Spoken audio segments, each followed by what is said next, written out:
In life, there are times of exhaustion that cannot be explained by reason, times of silence that are louder than any words, and nights when, no matter how weary your body may be, your heart cannot fall asleep. Perhaps today you feel that way. Perhaps you don't understand why, despite having everything, your heart feels empty. Why, amidst so many people, there are moments when you feel misunderstood. If this voice reaches you at such a moment, please stop everything for a moment and listen with a silent heart. Don't rush to respond, don't rush to understand, because what you are about to hear is not a sermon from a book, but the voice of compassion returning to you. Not everyone will hear this voice at this time. If you hear it today, it is as if the universe is quietly arranging lessons for you, and the Buddha is watching in serene stillness in this fast-paced world.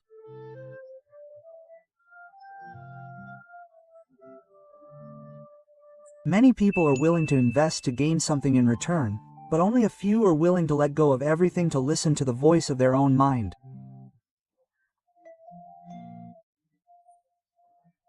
If you are one of these few, it means that something within you has awakened.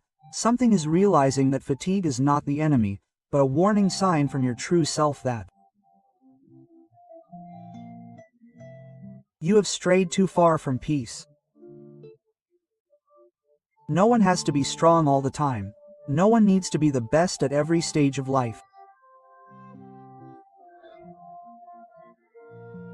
Perhaps what you need is not advice, not success, not consolation, but simply true rest, a rest from the stresses of worry.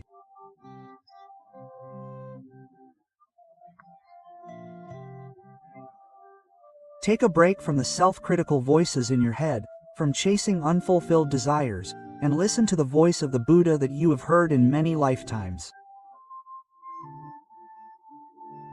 but which was silenced by the voices of the world. Don't rush to judge yourself as weak just because you have fallen today. Don't think you are lost just because no one around you understands, because often your true nature will not lead you through crowds of people, but will take you to the quietest place so that you can truly listen to your inner voice.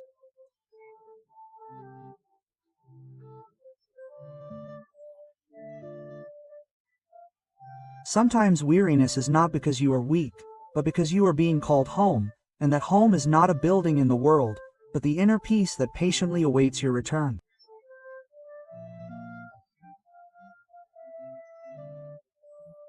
If you have reached this point today, know that you are not alone. Every word that passes your ears today is not just a lecture, not a teaching floating in the air, but the power of blessings moving through your mind, through merit, through the deep karmic connections you have created. The fact that you are still sitting here, listening, remembering a deeper state of mind than what the world sees, is a sign that you are blessed. Not just with past merit, but with the merit you have just accomplished in the present moment. That is, not leaving midway, that is, listening to the Dharma completely, that is, calmly and unwaveringly receiving the blessings.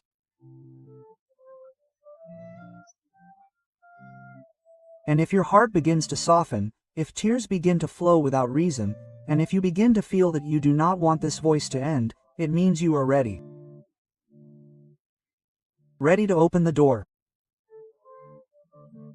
Move on to the next lesson, because what's coming isn't just an explanation of fatigue, but a new understanding that will prevent you from experiencing the same fatigue again.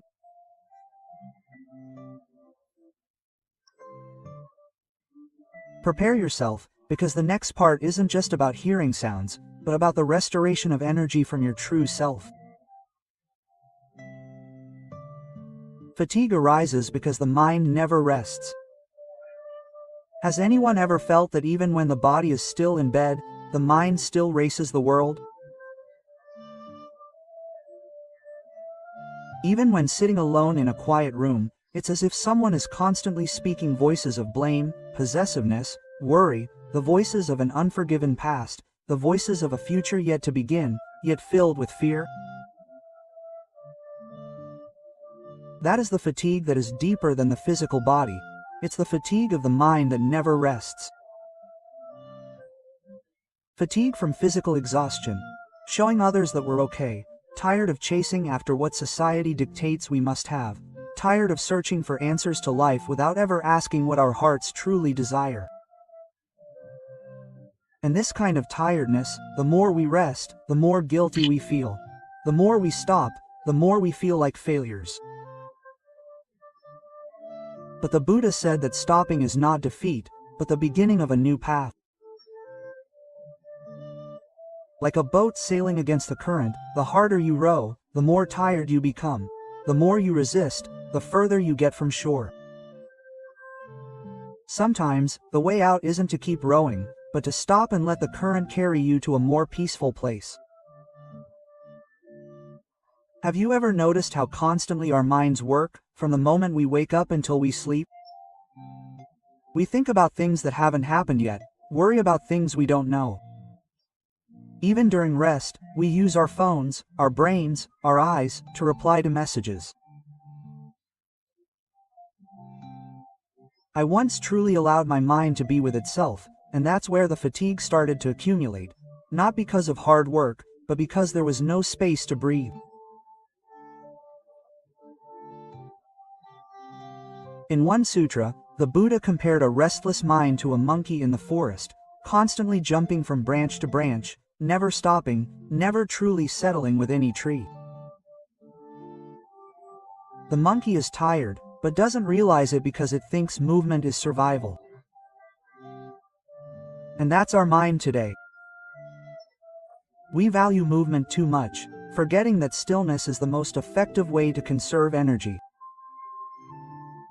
Don't rush into anything if your mind is confused. Don't say anything if your mind isn't calm. Don't judge life if your mind is tired. Give your heart a chance to rest. Rest from the words, I should rest, I should rest. It means you need to take a break from your own expectations and the expectations of others. And if you don't know how to rest in this chaotic world, start with the smallest thing, your breath. Yes, just one breath is enough to transform the waves of your mind into a calm body of water. If you are still stuck with these words, please try doing this with me. Breathe in gently and be aware that I am breathing in. Breathe out deeply and be aware that I am breathing out. Don't try to stop your thoughts, don't force anything, just be aware of the breath that is bringing you back here. This is an advanced meditation, nor is it a spiritual practice only for monks, but this is about truly being with yourself. Many people say they don't have time, place, or tools, but this breath is the closest Dharma, the teaching that the Buddha gave to all humanity without a single word.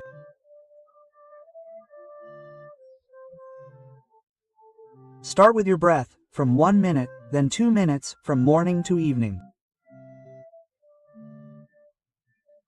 When you feel discouraged, inhale. When you feel confused, exhale. You don't need to change the world, just change the rhythm of your heart. You will see that life doesn't always need to be changed. Sometimes, just letting your mind rest, the answer will appear on its own. This is why the Buddha said that mindfulness is the foundation of all practice. There is no dharma higher than being aware in the present moment. No love can lead us to nirvana if we don't start from where we stand, and right now you are standing at the perfect point to begin to know what it means to do nothing, the perfect point to know that simply allowing yourself to be. When your mind rests, the world begins to change. You may have thought you needed to do more, to be more diligent, to be more patient, but today, the advice from Dharma is to pause for a moment and listen to what your inner voice truly needs.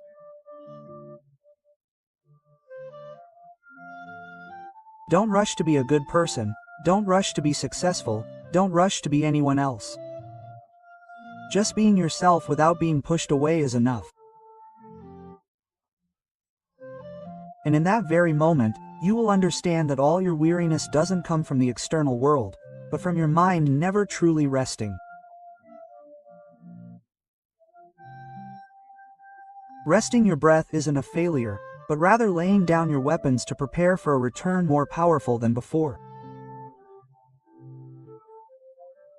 Just like a warrior who knows that continuing to fight without strength is jeopardizing their chances of future victory, they must retreat, not because they've lost,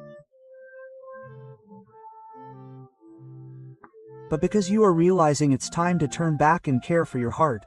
And if you've heard this, it means your heart is beginning to return home.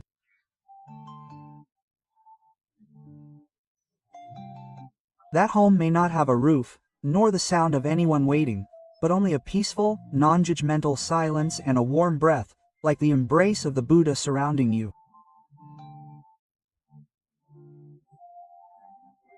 Stay there for a while, doing nothing but breathing and being aware, allowing your heart to rest for a moment, then move on with a lighter mind.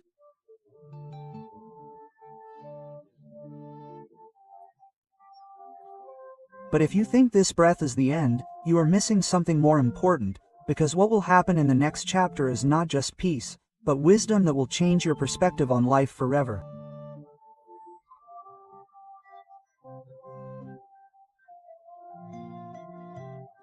Prepare your heart well, because the next chapter is not just a pause, but the beginning of seeing.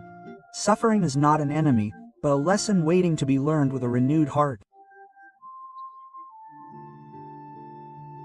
Suffering is not a punishment, suffering is a teacher.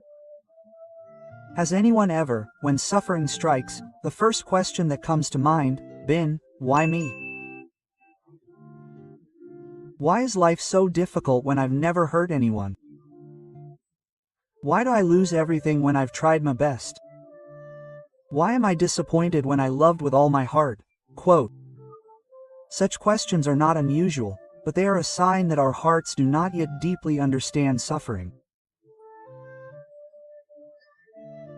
Many people believe that suffering is the result of wrongdoing, a punishment for past karma, or some even believe they are unworthy of happiness. But the Buddha taught differently. He did not teach that suffering is a punishment, but that suffering is a truth, an undeniable reality.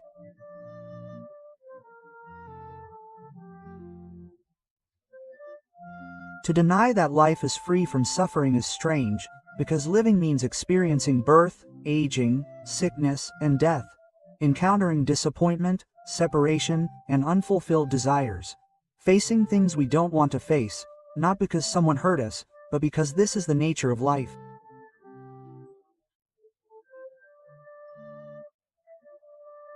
When we understand this, suffering will no longer be something to fear, but will become a teacher, a silent yet honest teacher.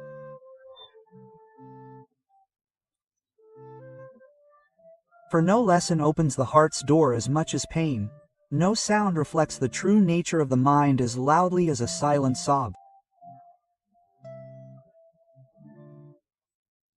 Some ask, why do good people suffer when they never harm, cheat, or harbor ill will towards anyone? But do you know that it's because of the abundant merit they have accumulated in their hearts, because their past virtues still remain? Suffering, therefore, comes in the form of a lesson, not a punishment.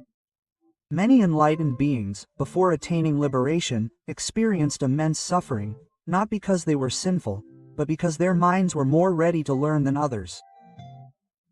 Similarly, if suffering is coming to you now, it may not be because you are weak, but because you are receiving an opportunity to transform your inner self into gold. Like a fire that burns only a twig, it turns to ashes, but if it burns gold, the gold melts and shines brightly. Suffering is the same. If it burns an ignorant heart, it leaves only scars, but if it burns a heart ready to learn, it purifies the heart. And when the heart is purified, understanding will arise, wisdom will begin to grow, and what is called suffering will no longer be an enemy, but a teacher that opens the door to enlightenment. Awakening. Someone once asked the Buddha why he attained enlightenment. He didn't answer because he was more skilled or powerful, but said because he understood suffering. He didn't run away from it, didn't hide it, didn't blame it, didn't hate it, but simply understood. Therefore, you don't need to flee from pain, you don't need to rush to change it. Just accept that it comes to teach, to open your eyes, to refine you, to make you stop and listen to a voice within you that has been silent for a long time. If you are suffering, don't ask, why me? But ask, what is this teacher trying to teach me? Sometimes pain doesn't come to teach you to endure, but to teach you to let go.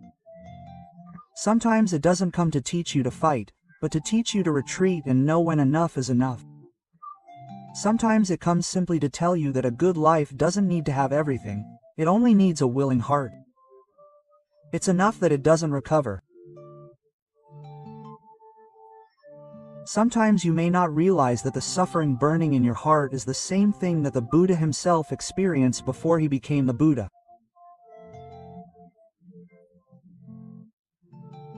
And that is the beauty of the Buddha.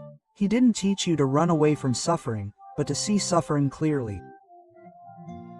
Because once you see it, there's no need to fear it anymore. If you begin to see that suffering is not a punishment but a lesson, know that you are standing at the door of awakening, and your heart is beginning to calm down.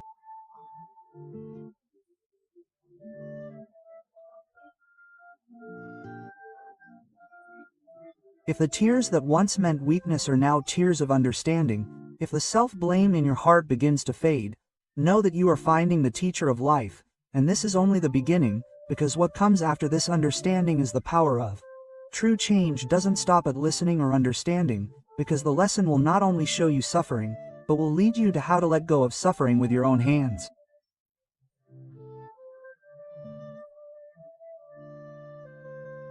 Letting go will lighten the burden. Have you ever tried a long journey with a backpack that's unnecessarily heavy? At the beginning, it might be okay, but after many kilometers, even small things become a huge burden. The human mind is the same. If we carry everything all the time, even just fragments of memories, it becomes so heavy that we can barely continue. Many people try to move on in life but never realize that the exhaustion isn't because of the road ahead, but because of what they're carrying on their backs. In many sutras, the Buddha speaks of the 5 aggregates of clinging, upadana khandha, which refer to the body, feelings, thoughts, memories, and emotions.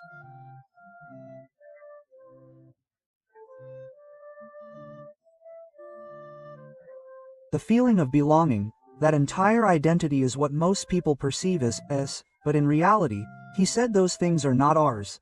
They are merely things we are clinging to without realizing we are causing ourselves pain.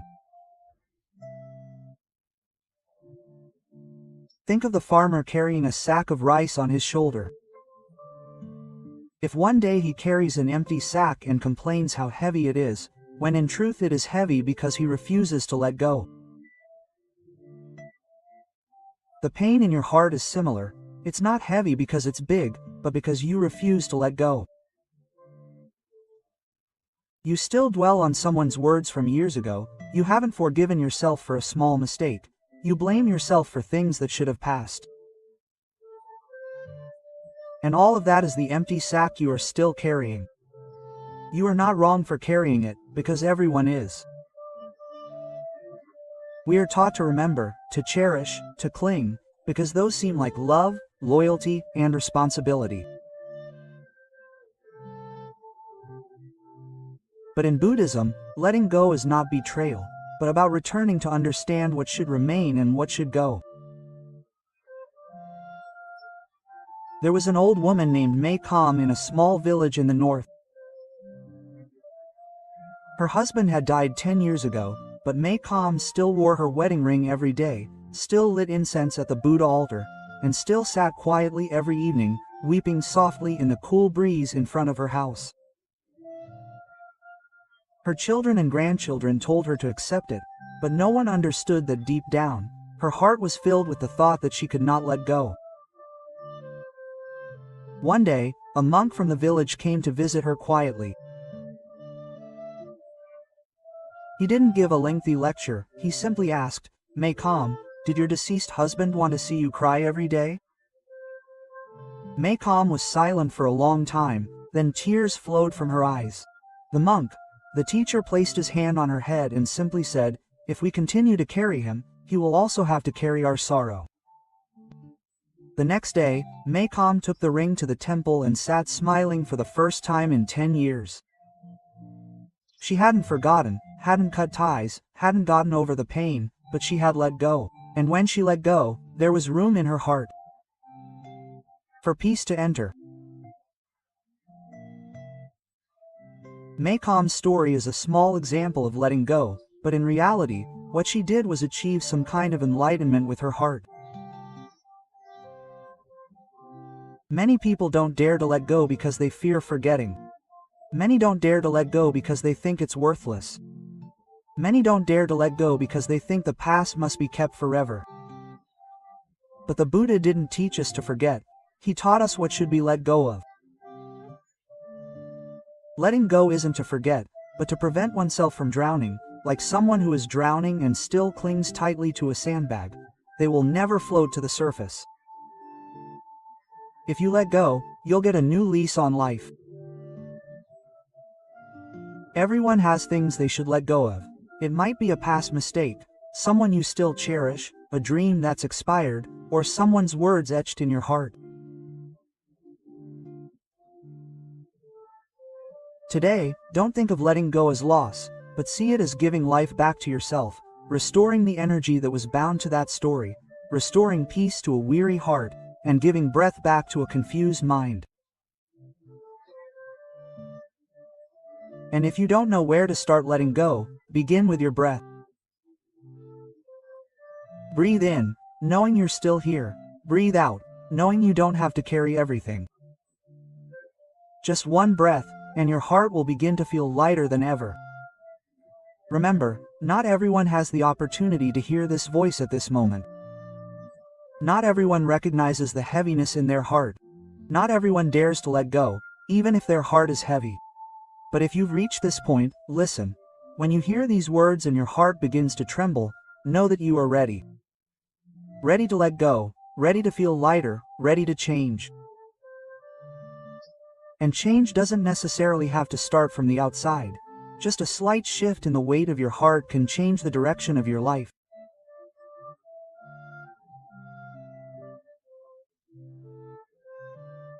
But if you think this is the end of this lesson, prepare yourself, because what awaits you in the next chapter will not just be lightness, but the realization of a deeper truth, a lesson that even virtuous people can fall for.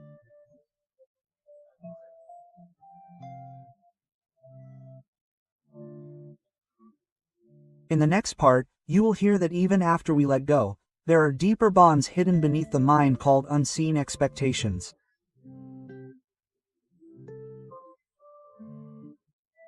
Follow them to the end, because that is the true turning point of your life.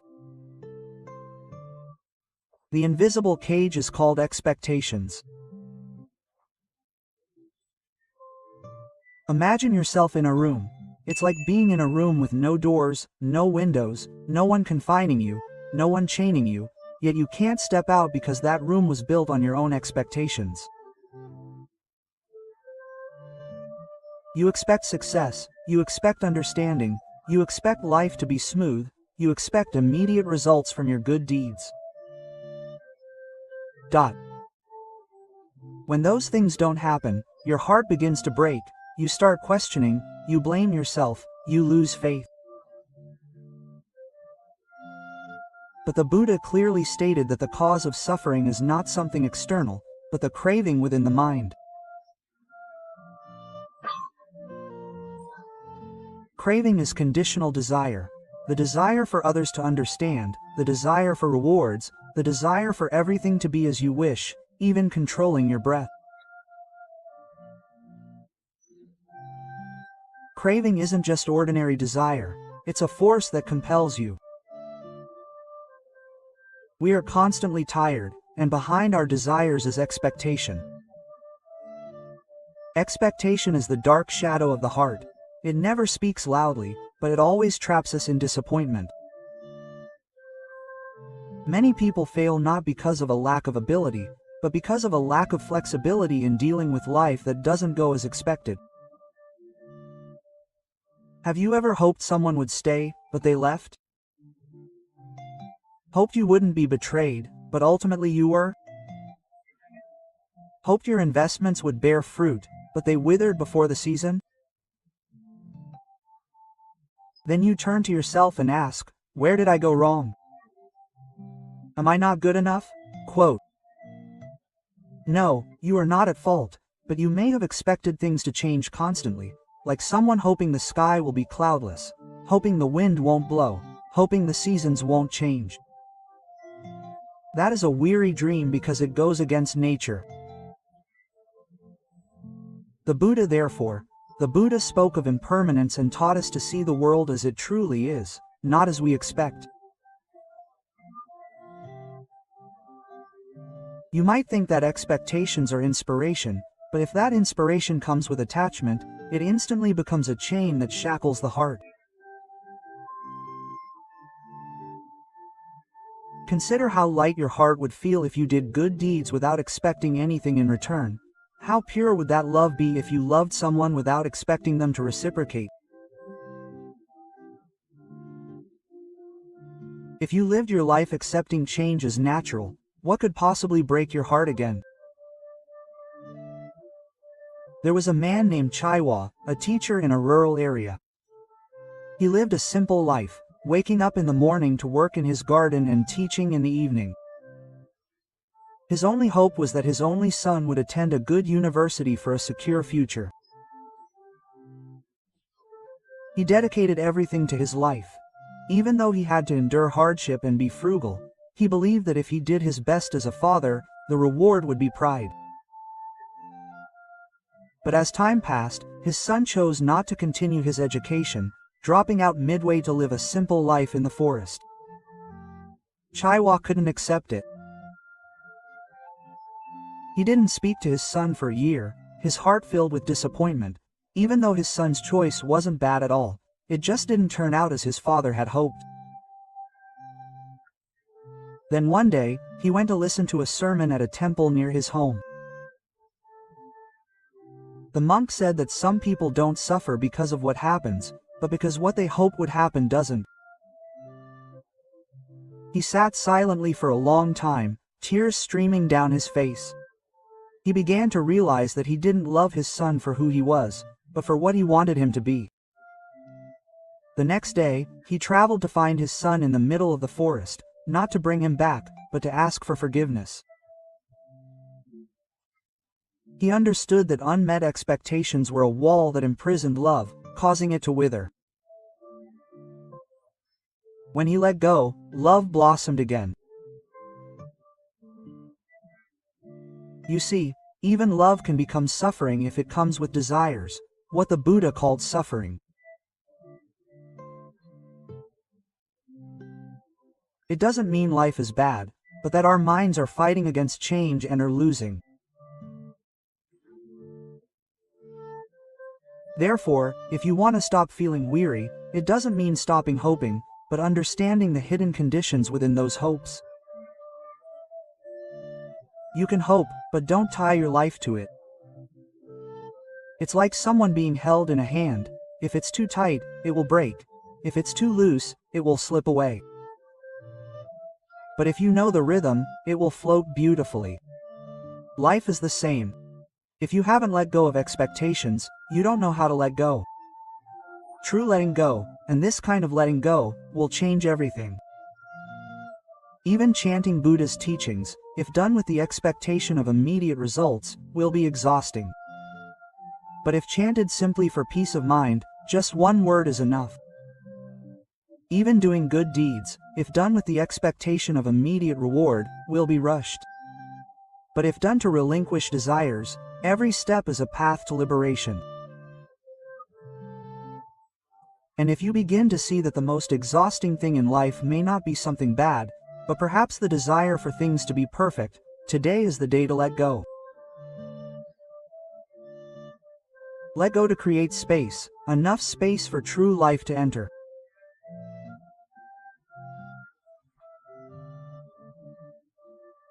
But if you think that expectations are the final point to let go of, know that there is another bondage, deeper, more exhausting, tighter, and it is not something created by others, but it is ourselves, clinging to it until it becomes. In the next episode, you will enter the final cage called the self that never gives up, even against its inner voice.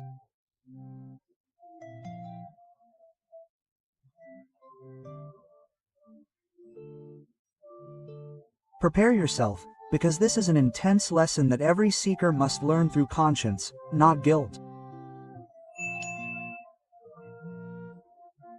Some feelings are like drops of water on a leaf. They seem small, but when many drops combine, they cause the whole leaf to tilt. The same is true in the human mind. Small things gradually accumulate until the heart can no longer bear the burden. That thing is guilt. Many people believe that when we make a mistake, do something wrong, or hurt someone, the right thing to do is feel as guilty as possible. Some blame themselves for years, some still cry about what happened long ago, some even refuse to forgive themselves, even if the whole world has forgiven them. But the Buddha did not teach that. Letting ourselves wallow in guilt, the Buddha didn't call the Dharma, but spoke of something deeper called opaniko, which means knowing, letting go, and starting anew with a pure heart.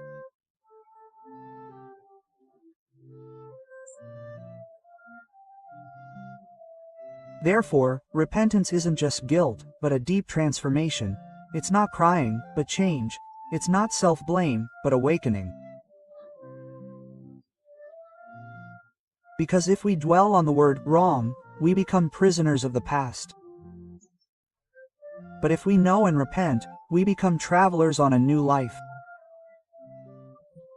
The Buddha said that everything can change, even karma. If you change your mind, your speech, your actions, you will change the outcome.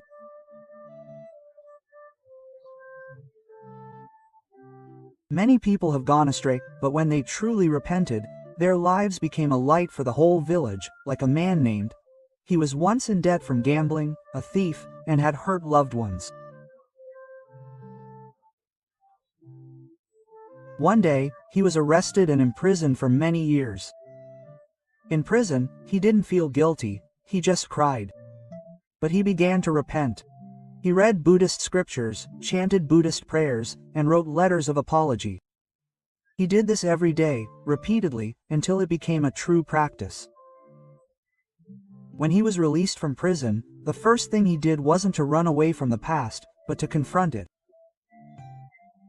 He went back to those who had hurt him, back to his family, and he simply said, "I'm not the same person. I'm not asking you to forget what I've done, but I want to use the remaining time to make amends with every breath." Quote. And he did it. He helped drug-addicted children in his community. He created a space for those who had made mistakes to receive vocational training. He is a teacher without a title, but teaches with real-life experiences. One day, someone asked him, "Aren't you afraid your past will come back to haunt you?" He replied, "The past becomes a shadow if we run away from it, but it becomes power if we dare to stop and look." This is awareness, not a dejected expression, not self-blame, but transforming every breath into something meaningful. If you have made mistakes, know that everyone is human. We all get lost, we stumble, we fall, but not everyone is willing to change their mind. If you are one of those feeling guilty, stop first, not to run away, but to clearly see where this feeling is leading you. If it leads to doing better, that is awareness. But if it leads to attack, that is the trap of the ego, because the ego is hidden in the thought, I'm not good enough. It's another manifestation of delusion that turns apologies into shackles. And if you want to escape that trap, there is only one way: to consciously forgive yourself. It's not about forgetting, but understanding. It's not about letting it go, but about learning from the Dharma. No one is too high to fall, and no one is too low to rise. Even Angulimala, who killed hundreds of people, when he truly repented, became an arahant. Just one bad word, just a momentary lapse in judgment, just a stumble in the darkness. Will you let those things shut off the light of Dharma in your heart for the rest of your life? If the Buddha opened the door for those who were once lost, you too have the right. The right to repent, the right to let go of the past, and the right to start anew. Today, if you are still breathing, if you know this voice is before you, consider it a new opportunity. Your next breath may be the first breath of a new life if you intend to change from the heart.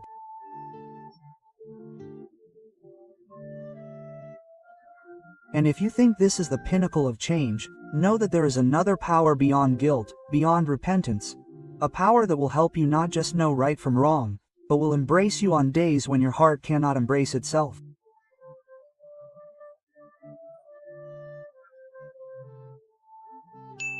In the next lesson, you will learn about the power of resting the mind, of sitting still, not inertia, but deep, gentle healing, like the Buddhas. Stopping means giving way to the inner power. If you've listened this far, something in your heart has probably begun to change. Perhaps knowledge. The guilt may not be as intense as before. Perhaps the pain from unmet expectations may lessen. Perhaps the heart may begin to open, ready to step into something that doesn't need words but can be perceived in silence. Yes, while the whole world is rushing towards Buddhist teachings, it urges you to stop. Stop not because you are tired, stop not because you are defeated, but stop to return. Return to knowing that this body is breathing. Return to knowing that the voice in your heart is calling you. Return to knowing how far your mind has strayed. The Buddha said, wise reflection, Jnanasamanasikara, begins with stopping, because if you don't stop, you will never see. Just as the surface of water disturbed by the wind cannot reflect the moon, a scattered mind cannot reflect the Dharma. You may have asked, where to begin changing your life? The answer may not be changing careers, not changing cities, not cutting someone out of your life, but stopping for a moment and returning to your own breath. The breath is a silent teacher that has been with us our whole lives, yet we never listen. We know the world is changing, but we never know how much our own hearts have changed. For now, do nothing. Don't analyze. Don't think of solutions. Just sit here and breathe in consciously.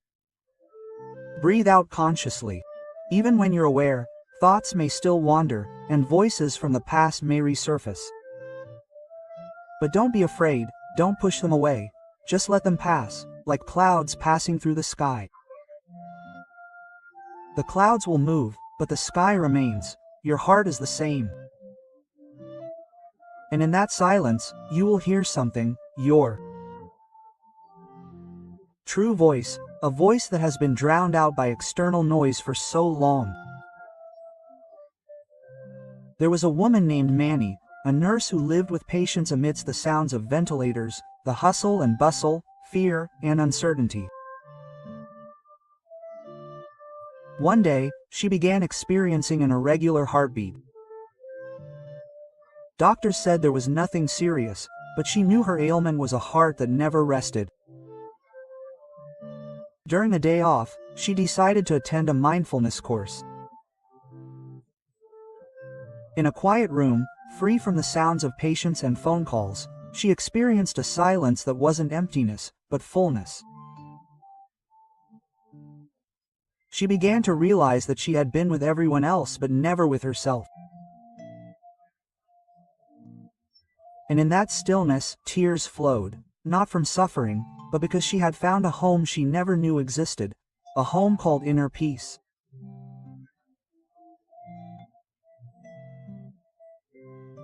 From that day on, every morning, she spent 10 minutes returning to that home, no matter where she was, no matter how hectic things were.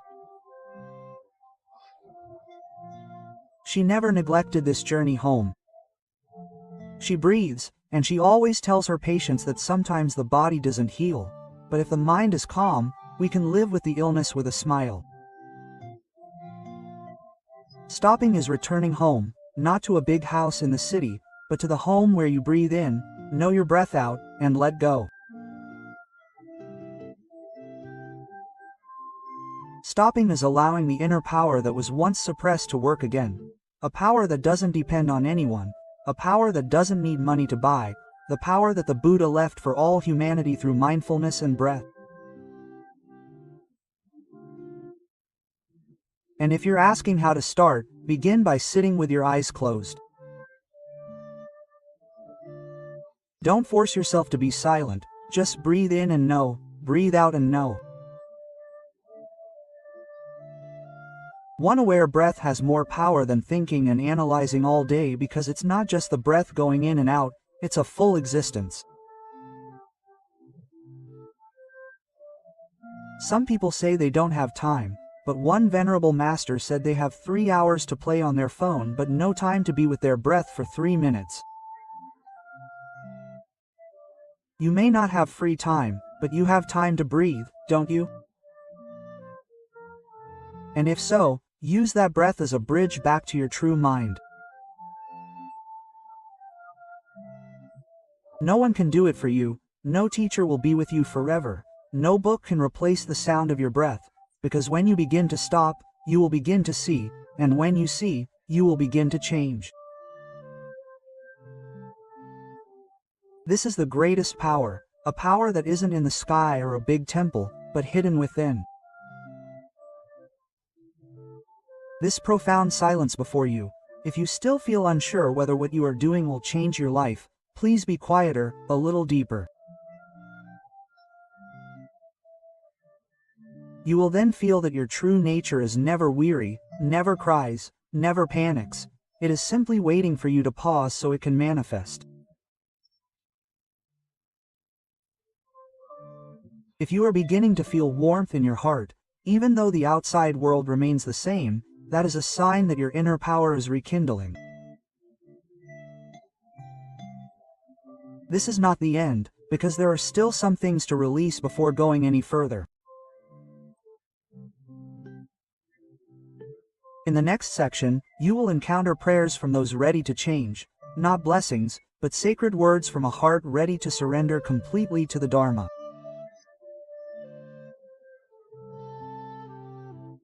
Prayers from those ready to change. If you have listened this far, know that you are no longer an ordinary person.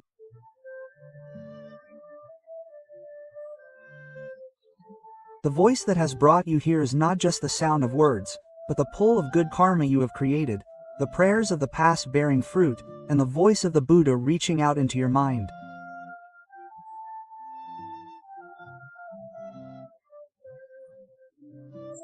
Throughout the past, you have seen weariness, suffering, attachment, expectations, the clinging ego, self-forgiveness, and the pause to open the way for inner power.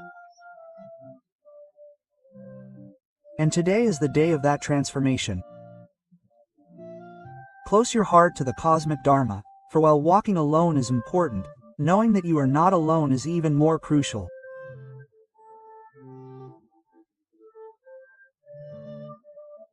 In every moment of meditation, the Buddha always said that even when sitting alone, no breath is ever in vain, no prayer goes unheard.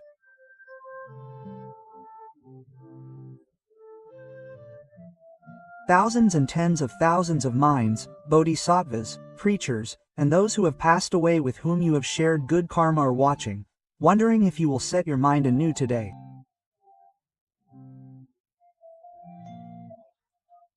For if your heart is calm today, even for a moment, the universe will be like your path. Old karma, though still present, will not harm you as before. Dangers that once threatened you will be lessened because you have changed the flow of energy with a conscious mind.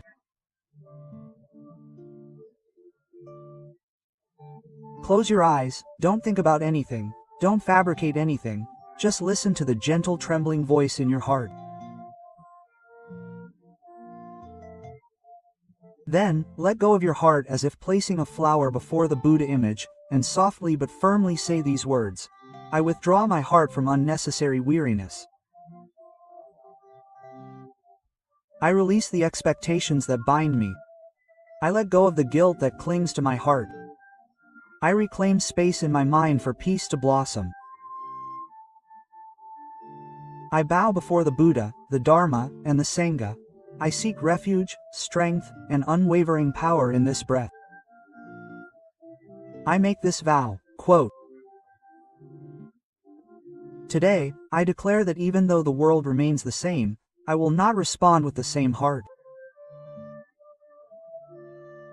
May any good karma arising from this intention become a purifying force that cleanses my mind, nourishing my body, speech, and mind, guiding me on the right path without straying.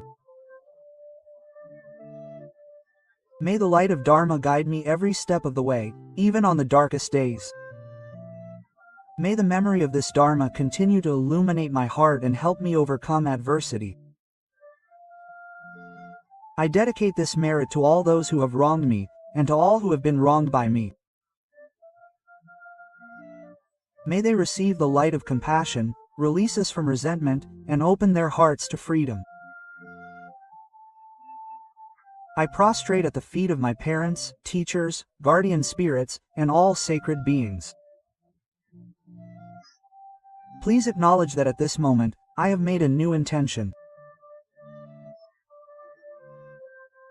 And I ask that you connect this intention to the power of merit, granting me courage, patience, contentment, and unconditional love.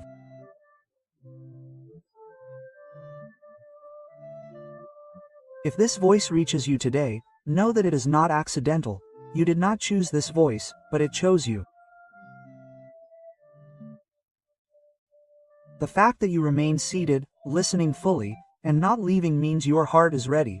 Ready to be a bridge for others, ready to view the world with compassion, ready not to fight life but to walk gracefully alongside it. And I ask that you always help yourself first, like a water tank that must be filled to the brim before you can pour it for others. You don't need to rush to help anyone. You don't need to rush to be a light for the world. You just need to return to deep breathing, return to being fully aware, and return to being a human being with an awakened mind. Now that your mind has received the Dharma, know that this is one moment of meditation. You don't need to seek more. You don't need to ask more, because you have already heard all the answers. They are all already in your heart. Therefore, I ask all of us who have listened, who have set our minds and known, to dedicate this merit beyond ourselves, to our ancestors, to those who have wronged us, to all sentient beings, that they may receive this light to the extent their minds can receive it.